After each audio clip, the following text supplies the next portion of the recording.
안녕하십니까. 역사 속 인물 이야기 8번째 시간입니다. 이번 시간에는 송시열은 과연 효종을 송군으로 여겼을까라는 제목으로 여러분과 한번 이야기를 해보겠습니다. 효종과 송시열의 관계는 전통적으로 은나라의 고종과 부열, 또 주나라의 문왕과 강태공의 관계에 비견되어 왔습니다. 전통사회에서, 그러니까 조선시대에는 당연히 그거 이의를 달지 않았겠죠. 현대에 와서 과연 그게 사실이었을까? 서로 간의 이해관계 속에서 그렇게 맺어진 게 아닐까?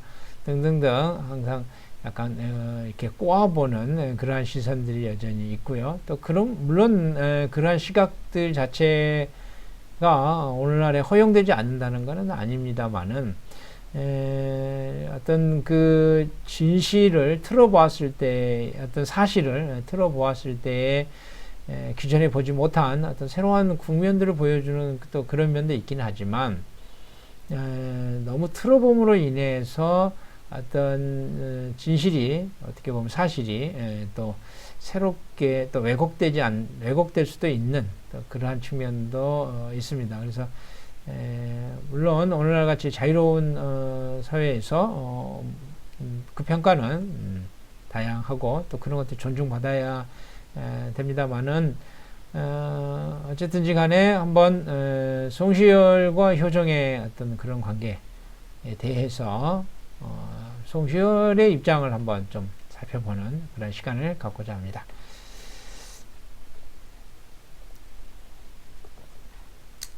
영능이 위태하다 이렇게 되어 있죠. 영능은 바로 그 효종대왕과 인선왕후 쌍묘가 바로 영능입니다. 처음에 효종이 이제 돌아가셨을 때에 수원으로 윤선도 같은 경우는 수원부 쪽에다가 묘를 잡자 그렇게 이야기를 했었다고 그럽니다. 그가 이제 풍수적으로 길지고 그런데 이제 여러 가지 이제 논의들이 오고 가는 과정에서 결국에는 동구릉 태조의 건원릉 외에 이제 9개, 그러니까 건원릉까지 합쳐서 건원릉 포함한 9묘겠죠.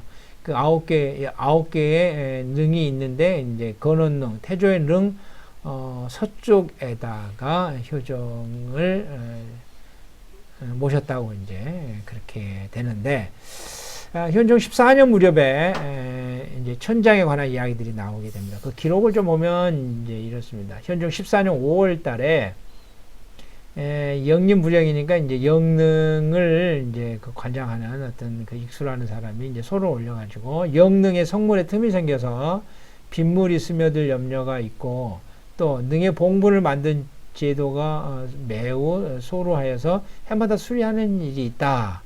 이렇게 소가 올라가게 되니까 현종이 깜짝 놀라가지고 그러면은 능을 한번 옮기자. 그래서 이제 영능으로 옮기자. 이제 그렇게 이야기가 되는 겁니다. 영능은 바로 이제 세종대왕과 소현왕후의 능인 여주에 있는 그 영능으로 이제 옮기자라는 이제 그런 이야기가 나오게 되는 거죠. 이런 이제 천장의 논의들이 이제 있을 이 시기에 송시열의 입장은 이제 어땠느냐 하면은, 송시열의 기본적인 입장은 뭐냐면, 세종대왕의 능이 있는 영능으로 효종의 동구릉에서 옮기는 것에 대해서 동의하는 입장은 아니었던 것 같습니다. 그 연려시기술에 나와 있는 그 김수흥에게 보내는 편지들을 보면 현종이 굉장히 좀 효심이 이렇게 없다가 갑자기 좀 그러는 것 같다 등등등 이런 식으로 이야기를 이제 하는데요.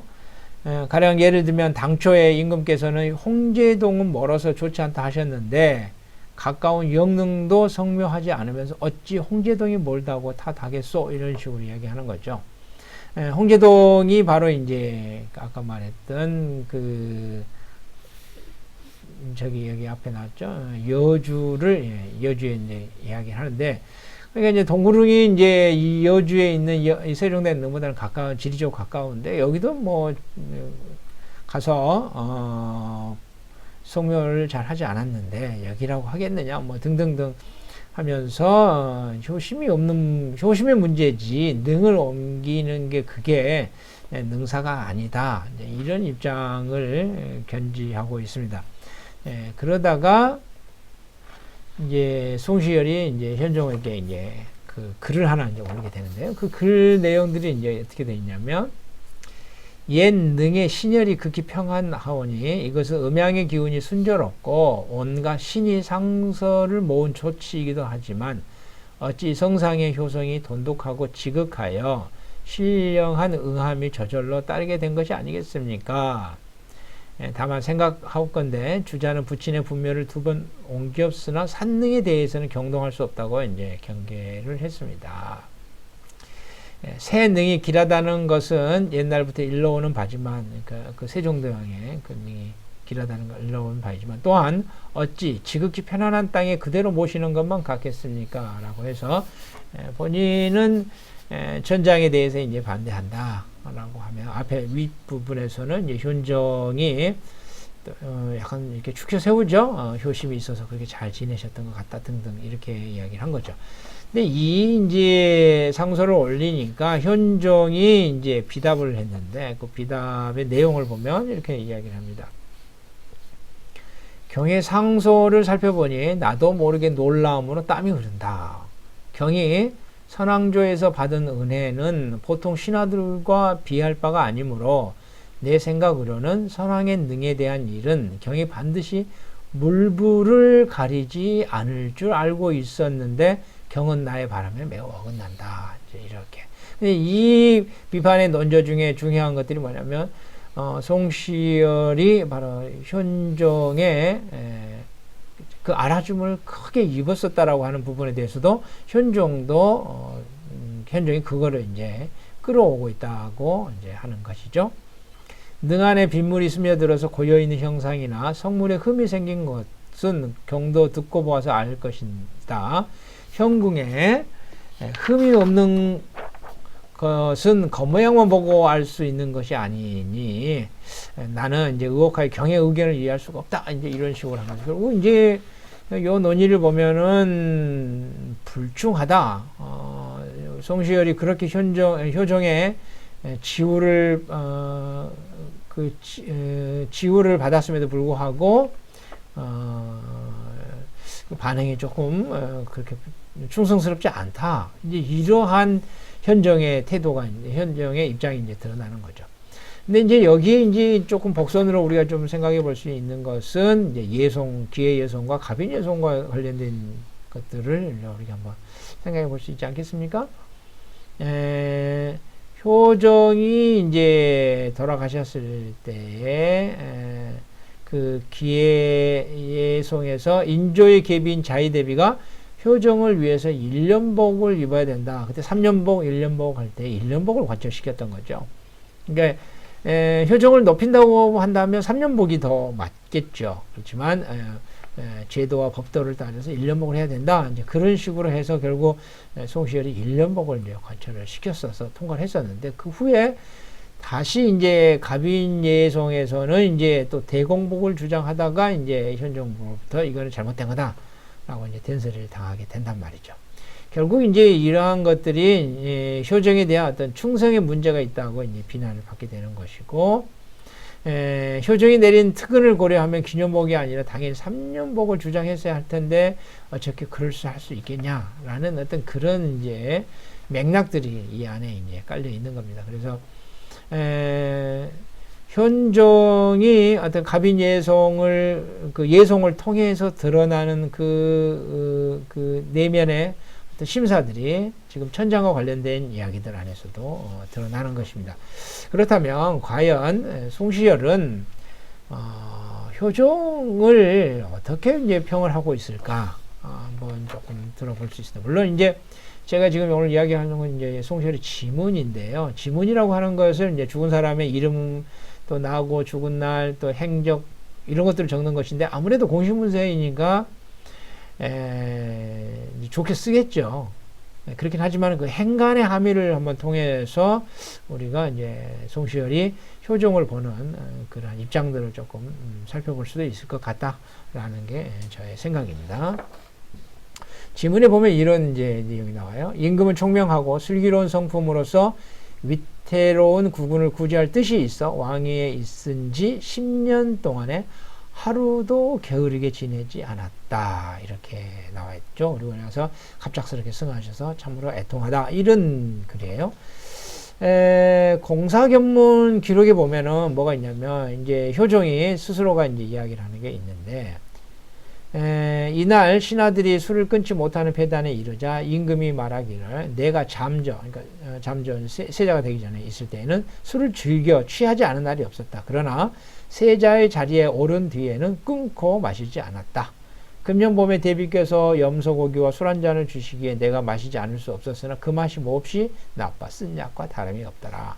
이런 이제 것들을 봤을 때 술을 본래 먹지 않았던 것이 아니고 세자가 된 이후로 술을 끊었다고 하는 것. 또 형님인 소인세자가 의문의 죽음을 당하고 이어서 세자에 오른 사정도 있겠지만 왕위에 오르는 북보를 준비하면서 10년 동안 하루도 게으르지 않았다. 이런 것들과 연결을 지어본다면은 또 그런 거 연결 지어서 생각해 볼 수 있을 것 같습니다. 그 다음에 또 이제 이런 이야기가 있습니다. 3대 이후로는 정치가 학문에 금온을 두지 않았기 때문에 도덕 정치가 천하에 분열되었다. 그러나 임금, 효종은 학문과 덕을 닦아서 인륜을 밝혀 나라를 다스린 까닭에 점점 왕도가 순수하게 되었다. 이제 이렇게 또 이야기를 하고 있습니다.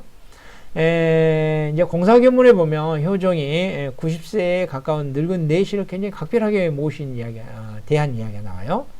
그 내용이 뭐냐면 늙은 내시 김엉겸은 나이 90에 가까워 한나 식지 않은 시체에 불과했지만 임금이 항상 내부에 두고 날마다 어선을 드렸다. 이제 임금이 먹는 음식을 내렸다 이 말이죠. 이는 김엉겸이 일찍이 소현세자를 모시고 심양에 있을 때에 소현세자에게 잘못이 있으면 울면서 가나에 정일 먹지 않고 이튿날 또 가나했는데 임금이 일찍 이와 같이 하는 것을 보았음을 항상 두터이 대접한 것이다. 이렇게 이야기한 거죠. 결국 이 늙은 내시를 효종이 극진히 대우한 것은 바로 뭐냐면 형님을 극진히 모셨기 때문인 거고, 바로 이러한 것들을 통해서 효종이 왕위에 오른 뒤에도 소현제자를 극진히 사모하고 그리워했다는 것으로 이제 또 이해할 수가 있는 겁니다. 그 다음에 이제 또 어떤 또 일화를 이야기를 하냐면은 무술년에 제주에서 바친 말 가운데 몸이 희고 갈기는 검으며 몸이 크고 걷기를 잘하는 것이 있었다. 보는 사람들이 용종, 그러니까 천리마, 명마라는 거죠. 이때 여러 부모 가운데 익평이가 가장 어른이고 동평이가 새로 부모가 되어 이제 특별한 사랑을 받았다. 이런 거죠. 자, 이때 사람들이 말하길 이 말이 익평이에게 돌아가지 않으면 반드시 동평이에게 돌아갈 것이다. 이제 둘 중에 한 명이 줄 것이다. 이렇게 했는데 임금이 누구한테 이제 주게 되냐면은 두 번째 이야기입니다. 세 번째 이야기네요. 바로 승성군에게 이제 줬다는 것입니다. 그 승성군이 바로 누구냐면 서재인 거죠. 이걸 보고서 이제 정태화가 이제 뭐라고 이야기를 하냐면 사랑하는 사람 위에게 주지 않고 서재에게 주었으니 참으로 지극히 거룩한 일이다. 이제 그런 어떤 공사를 분별하는 그러한 부분들이 이제 이 효종의 그런 모습들이 나타났다라는 부분들을 기록합니다.